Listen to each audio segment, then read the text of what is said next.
I'd like to talk a little bit about the beer making process, which is a process of fermentation. It's also a farm-to-table process, if you will. We start with raw materials that are grown out in the field, raw materials that come from the mountains here in Fort Collins as well, water being one of them. Beer is mostly water.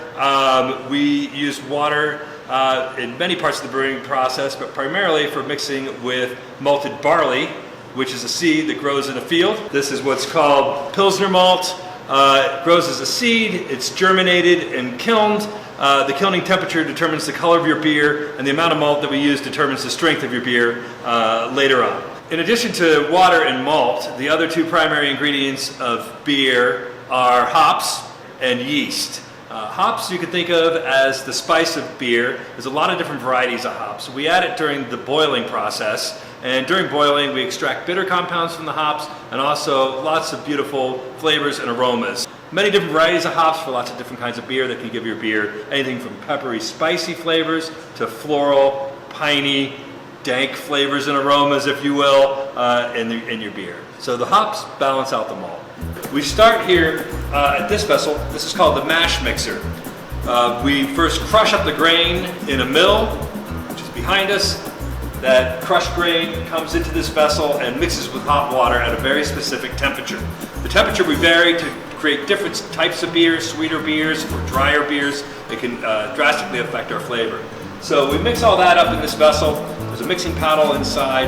It sits there for a certain amount of time while enzymes, which are like scissors, if you will, molecular scissors, they chop up complex sugars into simple sugars that the yeast will ferment later on. So essentially we're converting starch to sugar in this vessel. So now we've collected all the sweet liquid from the mash. We call that sweet wort, W-O-R-T. It's collected in the brew kettle, and we're going to bring it up to a boil. The kettle also serves as a place where we add hops or other spices as well to extract bitterness from the hops to balance the sweetness of the wort, or spices if we want to create any special effects like coriander, orange peel, or whatever, licorice, who knows. Brewers have put just about anything and everything into their beers, so the brew kettle would be the place to do it.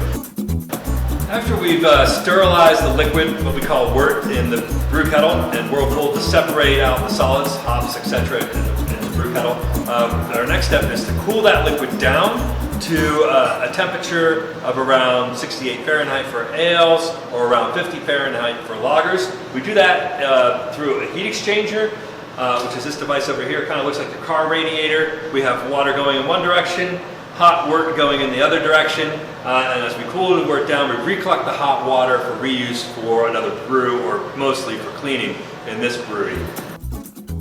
This is where we add the yeast. Yeast is a single-celled living organism. We add a small amount of yeast. It consumes the sugars that we produced in the mash in the brew house and produces alcohol, carbon dioxide, all the wonderful beer flavors. I like to say it's not the brewers that are making the beer, it's definitely the yeast making the beer, and we are managing the yeast to do that. It's foamy because there's some carbon dioxide in there that the yeast produced. This beer is not finished yet. It's still cloudy with a lot of yeast, but I reckon it tastes pretty good as well. Oh yes, I'm going to save this for later.